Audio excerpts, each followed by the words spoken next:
Le dollar n'a plus la cote, sans mauvais jeu de mots. Par une récente annonce, le Fonds monétaire international est venu confirmer une théorie émise récemment par une partie des experts de la finance. Une théorie qui annonce la fin prochaine de la domination du dollar, de son rôle et de sa place au sein des systèmes d'échange internationaux. Que se passe-t-il avec le billet vert ? Sur quels arguments se fonde cette théorie ? Nous avons enquêté et nous allons vous révéler pourquoi le monde entier s'inquiète tant pour le dollar. Quels sont les risques qui pèsent sur la monnaie historique des règlements internationaux et y a-t-il des solutions pour s'en protéger ? Le monde doit-il s'attendre à de prochains changements dans le système monétaire international ? On vous explique tout, mais juste avant, et si vous voulez soutenir notre chaîne pour toujours plus d'actualités, d'analyses et de comparatifs, n'oubliez pas de vous abonner et de rejoindre notre fil Telegram. Rendez-vous dans le descriptif pour le lien et bienvenue sur Money Radar.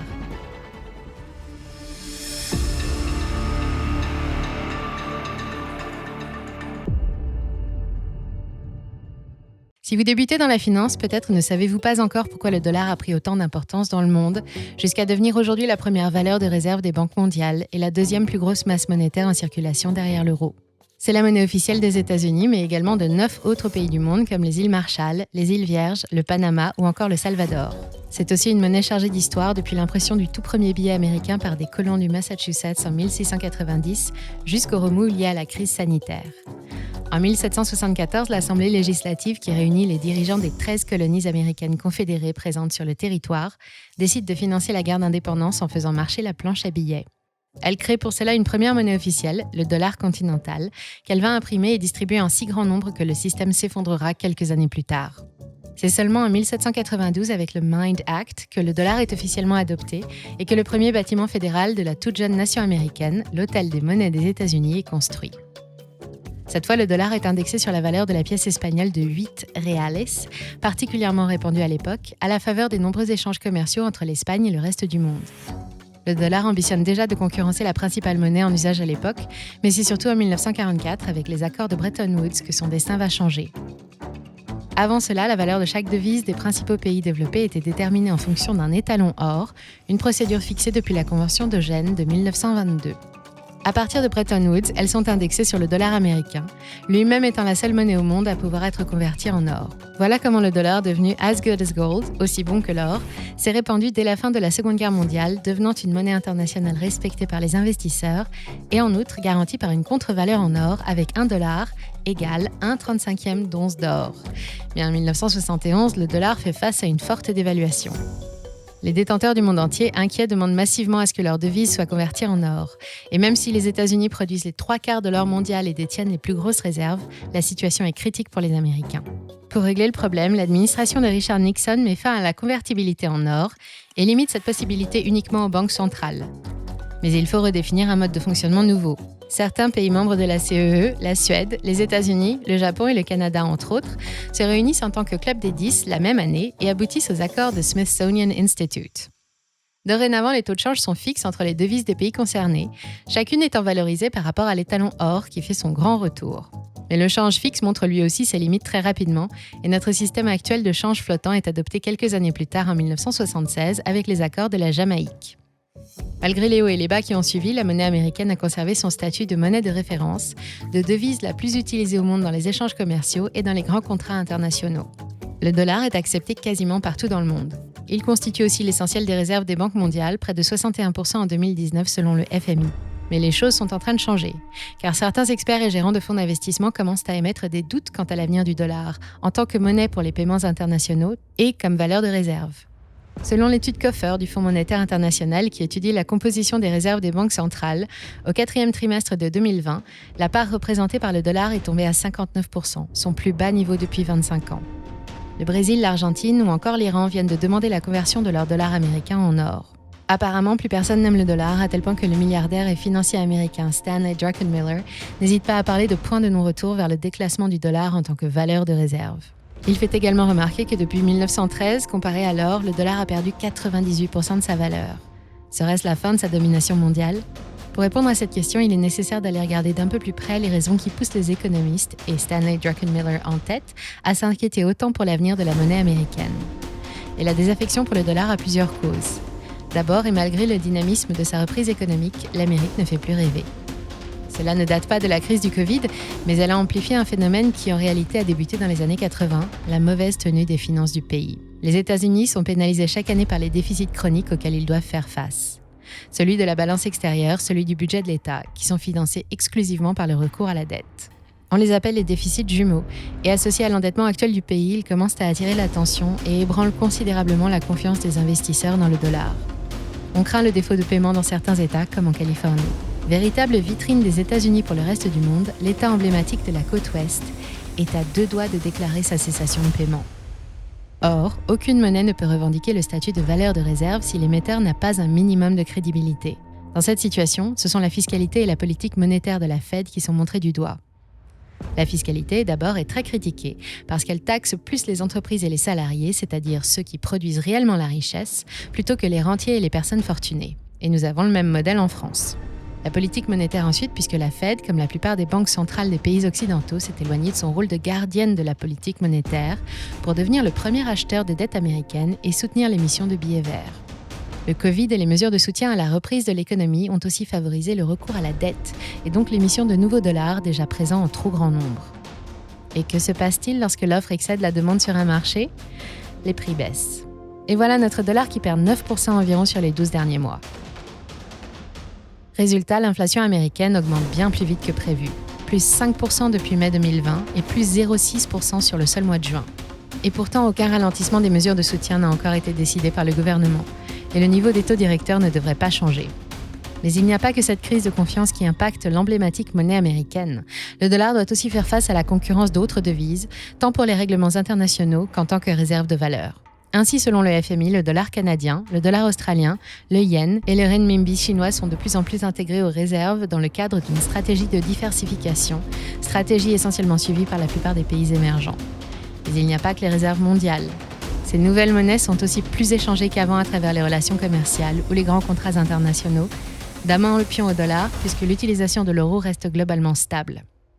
Pour résumer, voici la formule sur laquelle les experts fondent la théorie de la fin de l'hégémonie du dollar. Une mauvaise gestion qui entraîne une crise de confiance chez les investisseurs, et parmi cela, le recours effréné à la dette pour financer un modèle fiscal contre-productif et l'aggravation prolongée des déficits.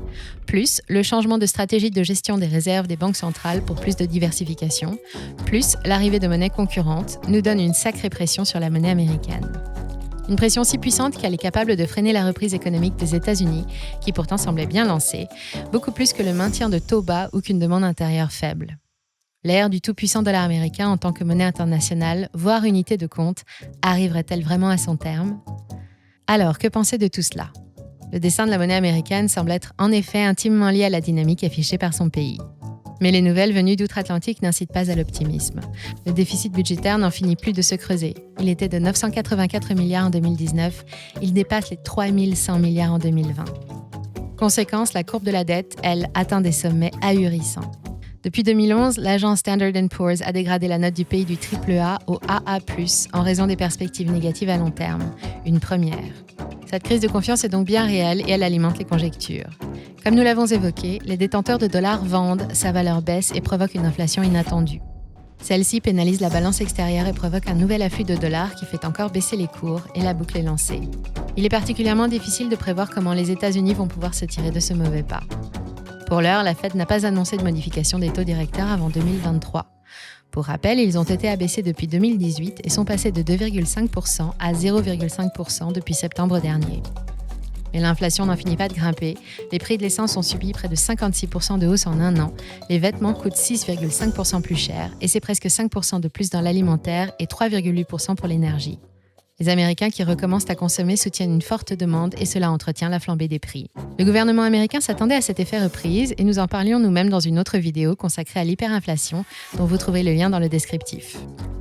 Mais personne ne s'attendait à ce que l'inflation atteigne un tel niveau et à vrai dire, aujourd'hui, personne ne sait si la situation ne sera que temporaire ou bien si le mouvement va durer ou pire, s'amplifier.